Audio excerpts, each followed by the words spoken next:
Well, with Jared Kushner, who's currently serving as some kind of White House advisor to Donald Trump, with him set to once again become a private citizen, probably January 20th, 2021, right at noon Eastern, I imagine.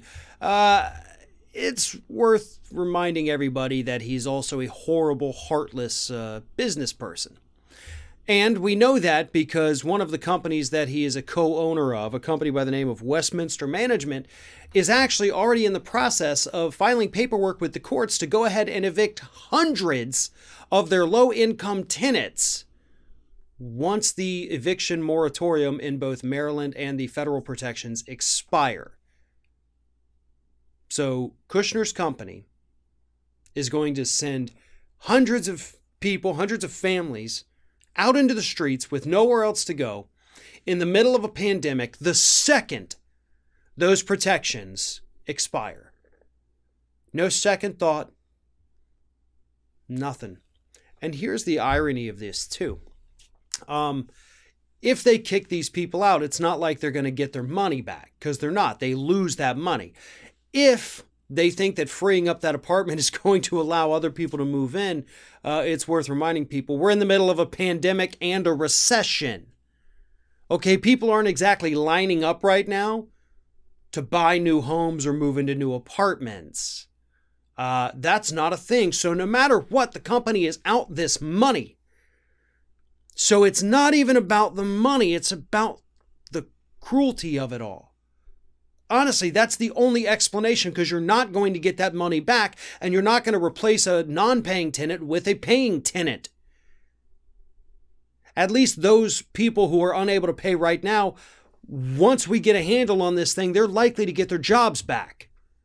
You know, those industries should bounce back. We've seen it in the job numbers so far.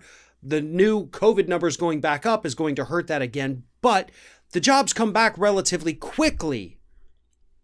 But another thing, it shouldn't even matter about the jobs. And Kushner's company shouldn't even be in a position where they could evict these people, or what they're doing right now is filing the paperwork with the court to go ahead and save their place in line so they can be one of the first people.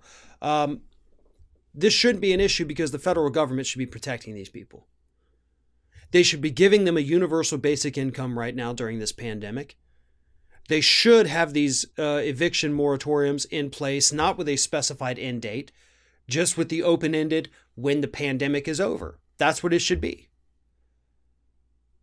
These people aren't not paying their rent because they're jackasses. They're not paying their rent because the federal government screwed them over with their pandemic response, screwed them over with the stimulus, screwed them over time after time after time. Not to mention the fact that the entire country screwed these people over for decades before any of this ever happened by creating an economy that was so fragile that all it took was a microscopic virus to bring it crumbling to the ground. Think about that for a second, folks. And also think about the fact that while the rest of us are struggling to get by, those at the top are making more money than ever. Billionaires have added billions of dollars to their net worths during this pandemic and the recession. They're doing better than ever. We're struggling to make ends meet. And guess which one the government is taking care of right now? Yeah, millionaires and billionaires, they're getting their bailouts, they're getting their business loans, they're getting everything they need. The rest of us, if Jared Kushner has his way, just going to be left to our own devices, kicked out in the cold, and then they don't care what happens to us.